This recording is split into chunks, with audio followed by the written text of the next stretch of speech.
Faasel's life began inside the dark cave of communal ignorance, as a prisoner to the Haverford Boys' School. Despite Faasel's eagerness to learn, he blended in seamlessly with his fellow classmates as a bright student, but not a leader. The sense of community and school spirit at Haverford was present, but attendance at the school events was not extraordinary. An unimpressive number of students attended the various school events as a social experience, instead of supporting their fellow peers.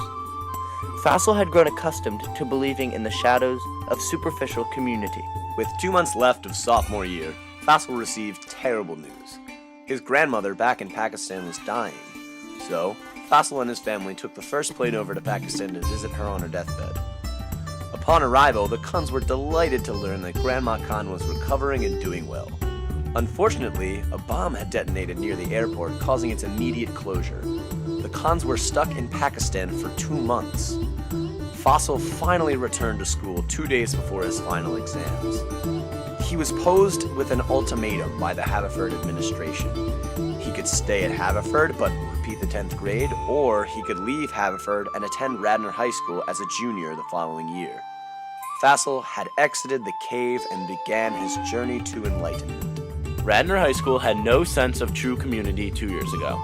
Each individual thought for himself, and sports teams had all but no support. Students rarely attended sporting events, and when they did go, they would ignore the game itself and only socialize with their friends.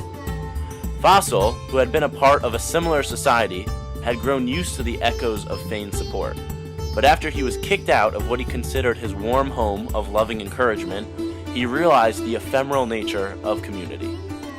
Faasel noticed that Radnor lacked support for their sports teams, and he made it his goal to bring the class together around outside of school events. It was then that Faasel had an epiphany. He decided to unite the Radnor students by reforming the Radnor Ruckus.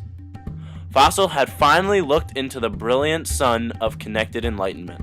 As a junior, Faasel did not have enough authority to organize the crowds, but he did have the enthusiasm necessary to bring the crowd participation to a new level. More people started attending school sporting events, because the enthusiasm that Faasel displayed was something that Radnor had not seen in a long time, something that Radnor was in serious need of. Faasel decided to descend again into the dim cave of selfish individualism. In the beginning of senior year, Faasel had started assuming control of organizing the crowds. September was approaching, and with it, the first football game versus Archbishop Carroll High School. Like always, many originally overlooked this game, but not Faasel. He knew this year was different. This was the year that the newly named Radnor Ruckus would come to be. Faasel immediately made a Facebook group alerting the Radnor students of upcoming games. From game days ranging from field hockey to football, the stands were packed. The promising attendance of the first game started to waver as the season went on. Once again, Faasel took it upon himself to fill the stands with a rowdy fan base. Faasel knew that in order to solidify a community, he needed some sort of device. He bought 400 Radnor Ruckus t-shirts, which cost him over $300 of his own money. Faasel sacrificed his own money in order to shed the light of collective inspiration for true community on the imprisoned student body of Radnor High School. And thus, the Ruckus was born. Like magic, the t-shirts suddenly brought the Radnor High School community together. Tailgates were held in the parking lot, costumes were donned at games, and support was at an all-time high. As the year went on, the crowd participation was consistently exceptional. At the Lower Merion soccer game, the entire sideline of Yankee Field was filled with students. Faasel's Ruckus was chanting incessantly, and after Faasel called out to a Lower Merion player, "I see you creepin'," the ref promptly ejected him from the game. The leader of the Ruckus was gone, but the crowd continued to chant, continuing to root for their home team. At the Radnor LM football game, stands were packed, and Faasel could be seen running along the track toting the Raider flag of the united community.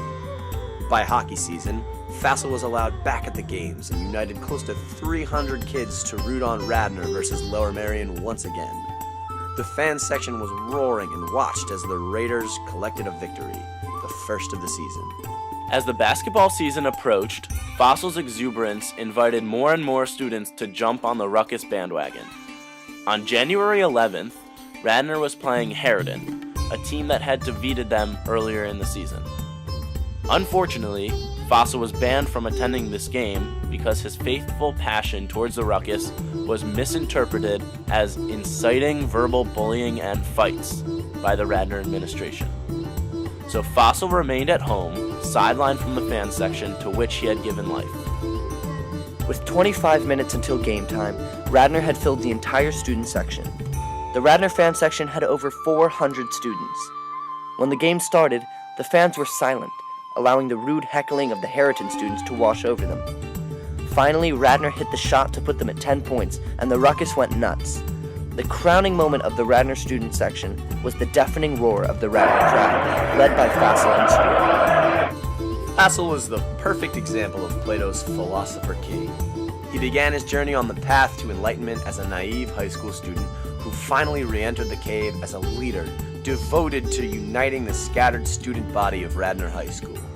His legacy at Radnor will remain untouched for years to come, as will the strength and undying support of the ruckus that he created.